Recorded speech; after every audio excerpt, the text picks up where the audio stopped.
औज़ुबिल्लाहिमिनश्शैतानिर्रजीम बिस्मिल्लाहिर्रहमानिर्रहीम अस्सलामु अलैकुम रहमतुल्लाहि व बरकातुहू। एक दिन पहले मैंने यही वीडियो डाली थी दुश्मन की हलाकत के लिए।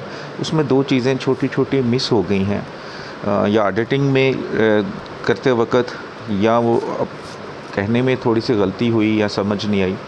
तो वो मैंने आज दोबारा वीडियो सुनी है, किसी का सवाल था तो वीडियो सुनी है, तो उसमें दो बातें मिस हैं। तो ये वीडियो ज़रूर सुनकर उसमें ऐड कर लीजिएगा। सबसे पहले कि जो दो नक्श बनाने थे आपने, उसका क्या करना था। एक नक्श को पुतले के गले में डालना है और दूसरे नक्श को पुतले के पेट पे बांधना है, डोरी के साथ ज़रा टाइट करके।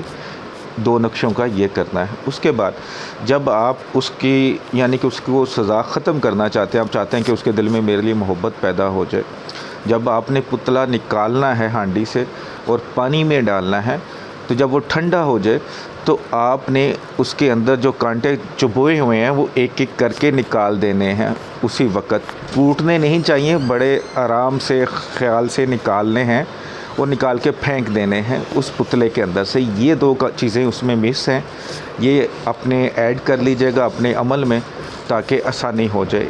उम्मीद करता हूँ कि आप इस गलती को माफ़ फरमाएंगे और जो चीज़ समझाई है समझ आ गई होगी।